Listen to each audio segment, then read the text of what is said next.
This is Do School Better, a podcast for people who want to transform education. My name is Doris Korda, and for the past several years, I've been training educators. Listen to these episodes and hear about some of the extraordinary programs they've created. We call these pioneers the fire starters. See if you can get some ideas that you can implement yourself to change your own practice. In this episode, Doris speaks with Anna Delia. She is the Middle School Assistant Director and Science Teacher at Hawken School, a K-12 independent school in Cleveland, Ohio. Hey, Anna. Hey, Doris. How are you? I'm great. How are you doing? I'm doing well. Wrapping up the end of the school year here. It's been a lot of fun. It's been a great year, and May is busy and wonderful. The race to the finish, right? I love it. Yeah, it's crazy. So, Anna, you're tell everybody a little bit about what you do and what you've done. Sure. So, going back a little while, I previously taught high school science, and then at Hawken, I've taught 7th grade science for 5 years, and I taught a semester of environmental science and a semester of physics, and worked really hard with our math teacher in 7th grade and our other teachers in other subject areas to do several integrated projects where at all possible. And then now in this year, I've taken on the role of assistant director of the middle school. And some of my priorities are on growing and experiential programs for students, trying to build some integrated curricular models where we teach several subjects together at the same time to give students a real-world experience, our service learning programs and initiatives, and getting students out into the community and interfacing with real people in real jobs as much as possible. So those are kind of the priorities that I work on now. How fun is that? I know, it's a great job. It's great. So you came to the workshop, and why, and what did you do with it, and what happened?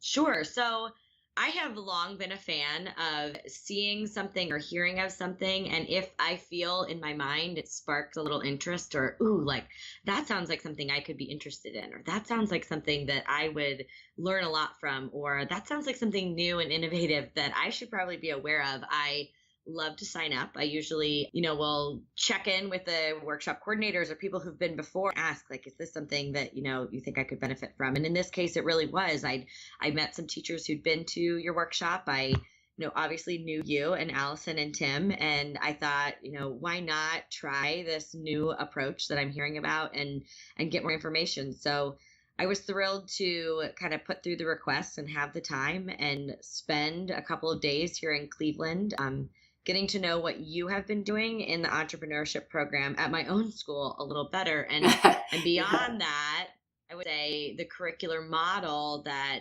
is the approach to your method of teaching, and how would that play out across any classroom, in any school, in any student environment. So that was really my hopeful takeaway, and definitely what I walked away from the workshop with. That's great. And talk about, I think your Biomimicry program is so exciting. Seeing what you've done with it, seeing what the students are doing with it.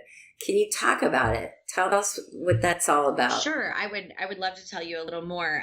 A few years ago, I went with a group of colleagues to see a woman named Janine Benyus, and she is the sort of mother of the biomimicry movement, and she was coming to the University of Akron. So we put together a little professional learning group and went down to hear her talk, and we're very much a buzz afterward. We had a little dinner that we went to and kind of chatted about our takeaways, and then met as teachers several times and thought, how can we bring this truly emerging area of science, but bioengineering mostly, and design to our students. And, the art teacher here, Erin Thomas, and I worked over a summer to build a project, and we just approached it with, what are other teachers doing out there? And as we found out, there really aren't any middle school projects for biomimicry.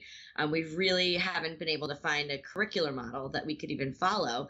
So we had to start asking some questions of ourselves, things like, what do we want the students to walk away with? What do we want them to gain this week, this month, and this year, and then stick with them beyond for their future work in engineering, design, science, and their future careers? So in doing so, we came up with a model where students identify a problem with something in their everyday life. So this could be, for example, every time I open my cereal box, the lid rips off and it can never close again and the cereal gets stale. That's a problem. And when you're 12 years old, that truly may be like the problem that you identify that you really want to work on, right? Yeah, what we call the problem that's real and matters to them, right? Exactly. And and we encouraged them at this age to look for a product. So not necessarily a process. I'm thinking a real problem for me is traffic, and that's more of a systems process than a product process. So we encourage them to look for a product. They bring in their item, they talk with their group, they come up with an idea together. Usually they pick one that the group members decided on. And then we spend a series of days and in science class going and looking for inspiration. So we might do some internet research, but I really encourage them to get outside. So we go on some nature hikes, some focused walks, and we're looking in nature for places that design exists. And I'm not talking about some sort of like far thought out, I guess I should say, I'm not talking about intelligent design here. I'm talking about, a nature facet, a nature feature, a nature anatomy that could lend itself to a human design that we are not yet using. So we might stop at a plant and look at the seed pod and notice how there's a lot of mechanisms going on there on that seed pod to keep that seed protected, to keep it safe from environmental factors, to help that seed travel to a new location and imprint a new offspring into a new environment. And so the students are encouraged to look and then say, what physical features of this seed pod could we be using for something in human need? Could we be using these features for defense mechanisms, for travel, for attachment, for protection, for home insulation, for jacket wear, for materials that need to stick together? And then then that's when the ideas explode. That's when they're thinking of everything. Everything in nature could be used for better design. So they go back to their problem, and they are encouraged to what we call biologize the problem. Where in nature is nature overcoming this exact problem in a way that the organisms would die, their species would die off if they could not overcome it. So that's the sort of science approach and research. And then they dive deep into that organism and they look up all about its natural history, its anatomy, its lifestyle, its habitat, its culture. And in art class, they are learning at the same time about design in general, everything from architecture, industrial design, fashion design, engineering design. They're coming up with a sculpture that symbolizes their new idea. So rather than prototyping, which there is a little bit of prototyping in this process, but we found those aren't really the most effective art pieces. They come up with a symbolic sculpture that shows their idea. So one of my favorite projects we did with this was a group that determined that infant car seats are, an issue. They don't easily snap into cars. It doesn't seem like cars in general are keeping children safe just on their own. It's a real onerous process. They're very heavy. Is this even the best design to keep the baby safe? And then when we asked them, where in nature does an organ have to carry its fully formed offspring through a lot of motion and keep it safe, they, instantly went to kangaroos. What's going on there? Yeah. We've got kangaroo mothers that are traveling, 35 miles per hour, heavy impact jumping up to 12 feet at a time, landing, and the baby stays totally safe. And it's never harmed. The species would die if the child was harmed, if the offspring was harmed. And they learned all about the kangaroo anatomy. There's some amazing features that are going on there in that marsupial pocket. That's and fantastic. how it keeps the baby safe.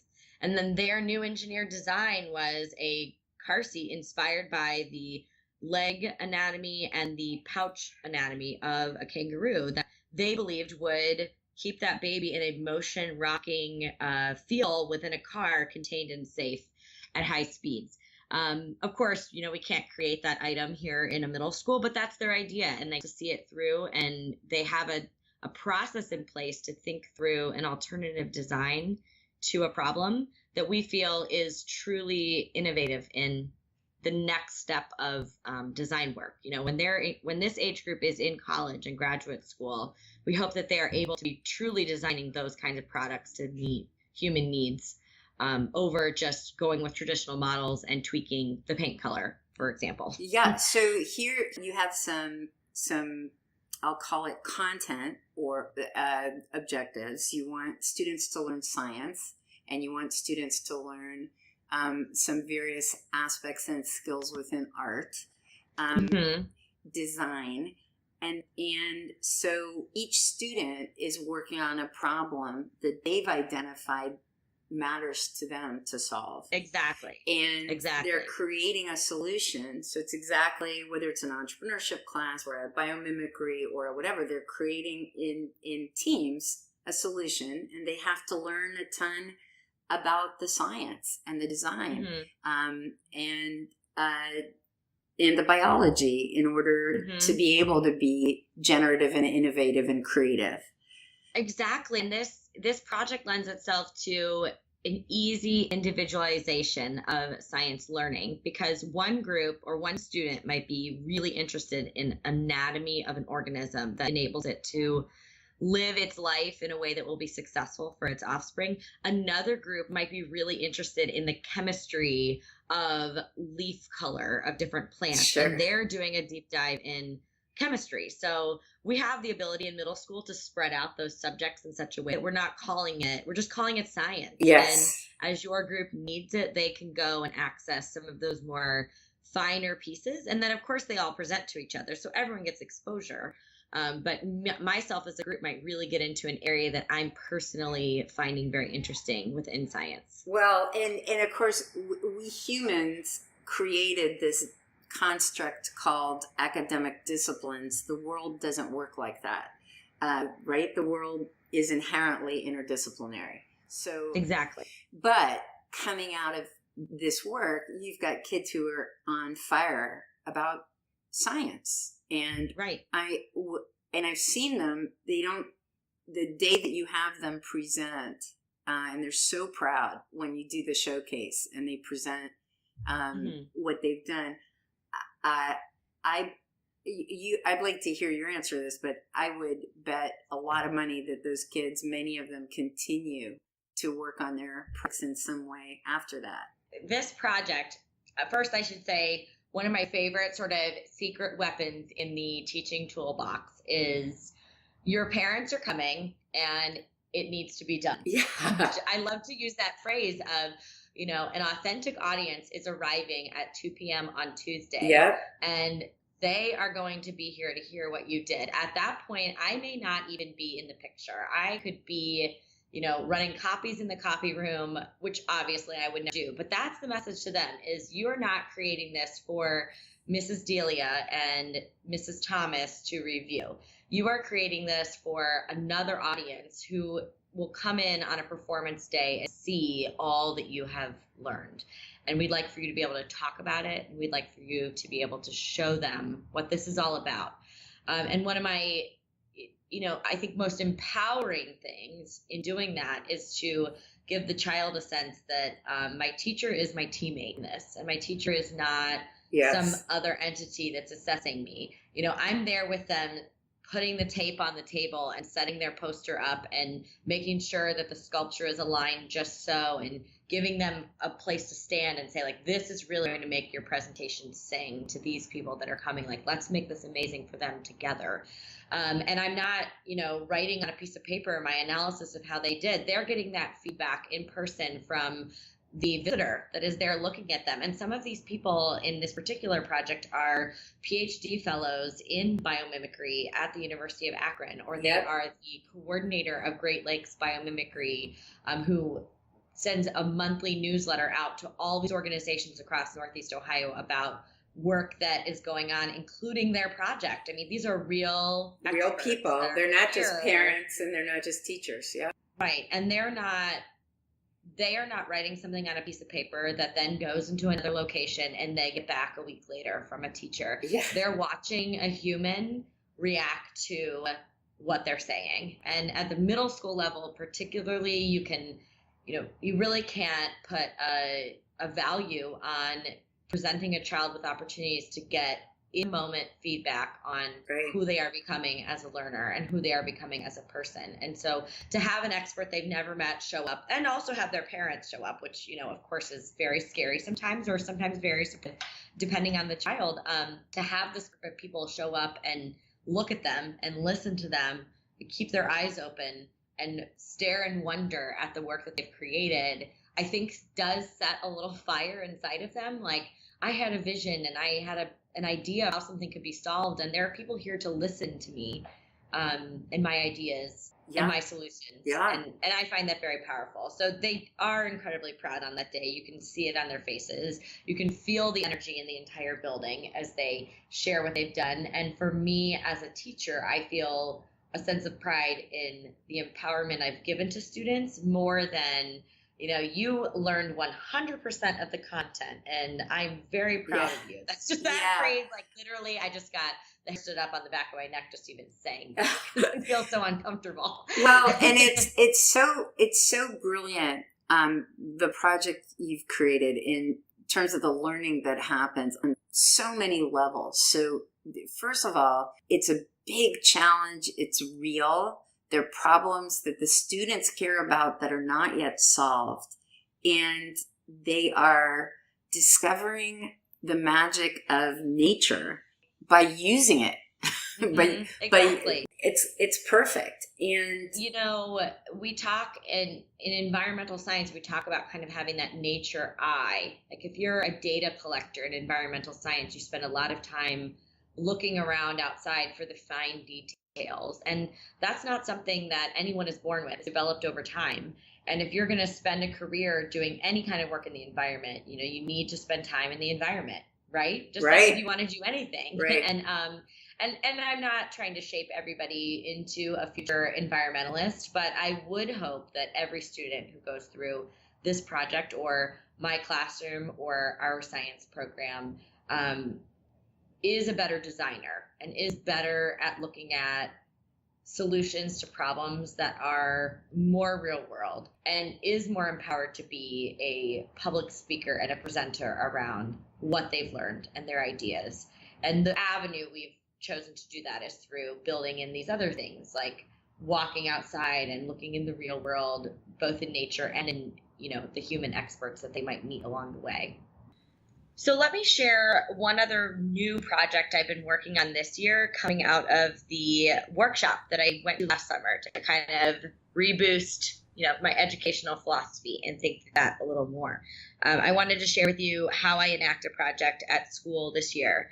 And when I went to the workshop, I knew I had a new group of 8th graders that had an extra study hall, and my big task was we need to find something for these students to do that grows them into better leaders. So that was sort of my reason or my rationale for going and kind of building curriculum in a new way.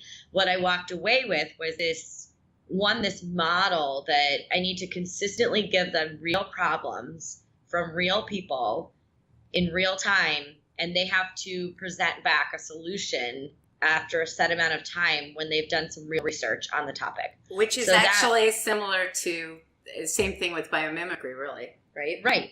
Yeah. Right. And I was kind of doing it before, and this sort of clarified for me, what that looks like. And getting so many examples at your workshop of how you've done this with your students in entrepreneurship made me see and gave me some confidence in pulling it off with a group of 38th graders, right? Yeah, you needed the methods, right? That's right, what people, exactly. Yeah, Exactly. So one tool, you can't really teach leadership.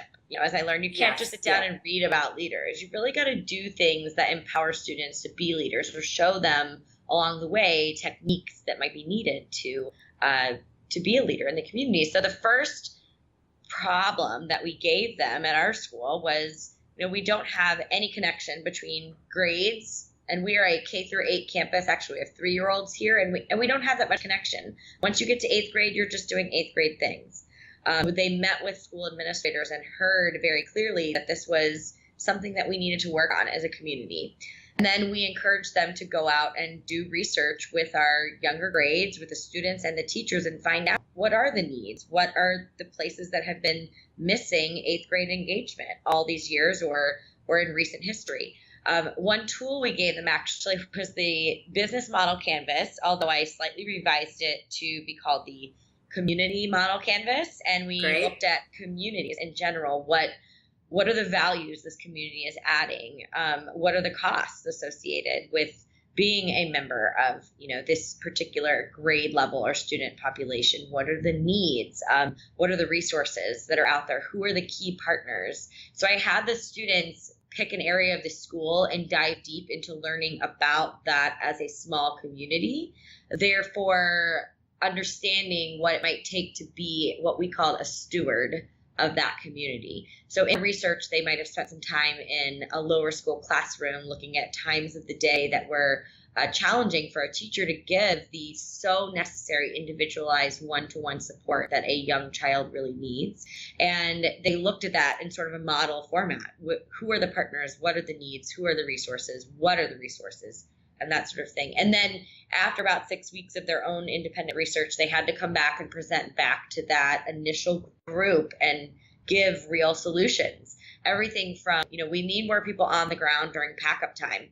When two teachers have to do it, it takes 15 minutes and 35 seconds. When 5 people are in the room helping, it cut the time way down to 4 minutes. And these are the things that the students said they would want to do with the extra 11 minutes of time they could have each day, or these are the things the teachers could achieve with an extra 11 minutes of time. That's an extra book that gets read. That's an extra nature walk. That's an extra free playtime space. And so they gave this convincing kind of data-based evidence for their new idea that 8th graders should have 15 minutes at the end of every day to go and help this particular kindergarten room pack up their backpacks. And that's just one example. And so through that, they enacted a peer stewardship program where we now have 30 students that 1 to 3 times a week go to a classroom in the lower school, and they don't just assist a teacher, they're truly on the ground doing partnership work with a younger student and obviously creating more of a connection. A beautiful outcome of this that I particularly loved was that one of our 8th grade students asked if he could invite his peer classroom to his final 8th grade chapel talk, the speech he was going to give to the community. And he set all that up. I didn't do it for him. He went down, he talked to the teacher, he got them to come, and the whole class came and applauded him on that very special day. And I thought that was just sort of a lovely recursive benefit of building more student ownership over needs in the community. That really showed a deepening connection. So that was their first project. That's phenomenal. So let me say this back to you in these ways, and you tell me if this is right. So the primary learning objective you had was actually character, right? It's leadership. I'm going to define as more character than it is skill, right? Exactly. Yes. And yet you use these methods and structures to create they were given a problem to work on, and you created structured analytical problem solving to make the learning happen. Yes. And the results were that in addition to experiencing leadership, they also had to do all sorts of quantitative analysis and research and communications. Exactly. They had to poll students. They had to find a way to take all those comments and data and put some numbers behind it. They had to come up with a convincing statistic. They had to give a beautiful PowerPoint presentation that couldn't be muddled up with words or text or mumbo jumbo. It needed to be clear and quick and to the point. It needed to be convincing. And then by doing so, it placed them in a situation now, weekly, they are building those character traits, they're building those leadership skills, and they are becoming more of a leader in the community, as well as a recognizable face, but also in terms of modeled behavior. They've heard from the horse's mouth what's needed, and they have to do it. And they have complete agency in what they're doing because they're again creating their own solutions instead of reading a book and talking to you about what the book's saying to them. So Anna, that's phenomenal. So Anna, you've been teaching science for many years, and Erin has been teaching art for many years. Yes. I taught math for years. I want to hear what your thoughts are about the trade-off people often bring up between the engagement and excitement students have in doing a project like this versus academic rigor and depth. Sure. Okay, and obviously I'm very opinionated about this. You know I am too. Yeah, you've heard me talk to the conversation I have with a lot of subject matter teachers I had, and again yesterday I have it all the time. They say, well, that's great. I mean, that's cool that you guys can do that at Hawken. It's a private school. Or, oh, that's really cool that you can do it in an entrepreneurship course. But of course, I'm teaching, I'm evaluating how well my kids do on their tests, and I'm teaching, 8th grade math, and talk about that. Okay. Well, all of this started for me truly just prior to launching full-time in the classroom. I did go to graduate school for education, and you're reading all the time, and you're reading books and research papers and such. And I remember coming across this story about a one-room schoolhouse in Montana that was hosting children kindergarten through 12th grade still in the 90s. And there was one teacher teaching all the students at once, right? What we think of is like a very archaic version of American education. And in this particular profile of the school, the students, their one task was to fix a tractor until it worked again. They had to get this tractor working. Awesome. Yeah. Right? We're so excited to get awesome. that, right? But at the time, I was very, daunted by thinking about that. I was thinking, there is a teacher out there that is getting first graders to fix a tractor. What am I doing? Like, how am I ever going to be able to pull this off? What does education even mean? And I will never forget that feeling, because it really drove me to think, in all aspects of learning, where's the real task? Where is this going? If the students are learning the parts of a cell, and I've certainly taught cell biology before as a subject in science, that, hey, here's this information, we should all know it as humans, but where is this going? Are we just having a vocabulary lesson, or are the students needing to know the terms associated with different physiology and anatomy of cells in order to more truly understand human nutrition, in order to more truly understand biological disease, in order to understand mutations and their effect on a human population or an animal population or an insect population or a virus, and so for me as a teacher, I think back on that story I read, and I think, where's the real task that's going to come out of all of this content? And if I can't identify that, then not deep to me. And it's not rich learning, then it's just a basics quiz. And we're fortunate at this time that we have the internet, we have the entire knowledge of the whole human race available for any student that knows how to open an internet browser and type. So my role as a teacher, giving them a list of terminology and having them shoot back to me what those are, isn't meaningful either of us. I can look that up and they can look that up. And I really do truly believe this. I know there are traditionalists out there that believe in kind of this content acquisition on the human brain. But if it's not going to further a task that's really going to have an impact in the world, I don't think that the learning is going to be meaningful for the students.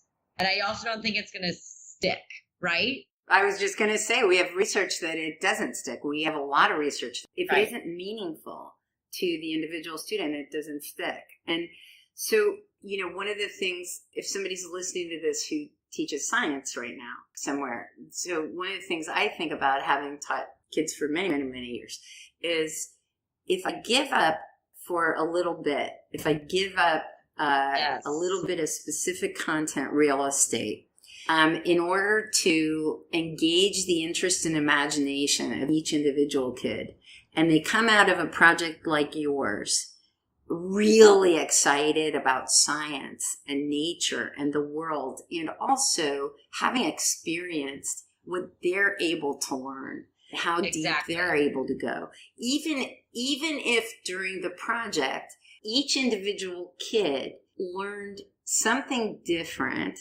and a very specific thing. They went deeper, they got more engaged, and coming out of something like that, if they have to then perform on some test, they're going to be better able to actually, I mean, right. I've seen this. They're better able to perform on those tests coming out of that because they actually care about it. You're exactly right.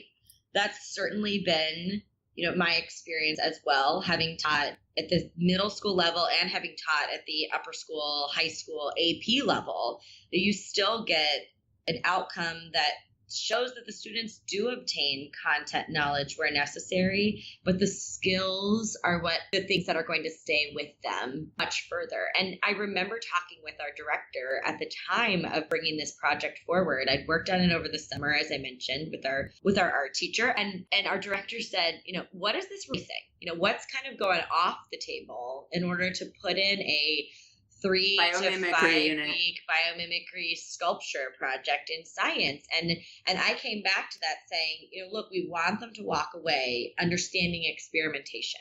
We want them to walk away understanding how to read and interpret and write a good research paper. We want them to walk away with an understanding of nature, both anatomy, physiology, amazing features that are out there, unique features.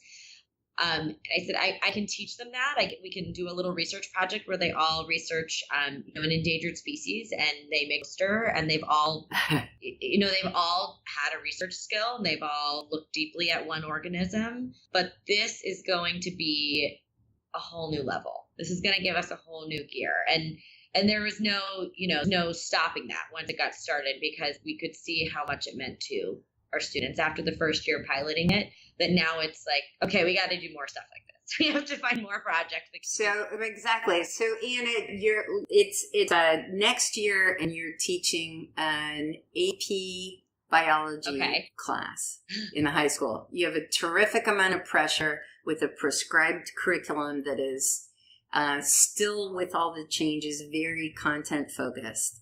And there's a deadline, and there's a test, and there's a pretty rigid curriculum. Would you consider doing your biomimicry project for 3 weeks at the beginning of that year with those students, knowing that you're giving up 3 weeks of content, and the students will have to make that learning up afterwards? Would you still consider doing something like this? Wow, that's a great question. And I think our seasoned teachers will know that building in a skills-based project that gets your students to latch on to scientific thinking and scientific ways of writing, and finding a specific story in science that can stay with you, is going to be far more beneficial on that final exam that comes in May than just content drilling over and over and over again. One, there's the engagement piece. But two, there is a real reality to those tests that is around skills of writing in the free response section.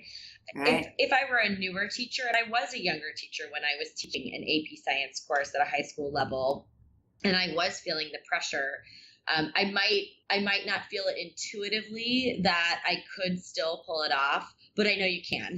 You're building in a powerhouse of engagement with your students that will translate to them their written skills coming out of that.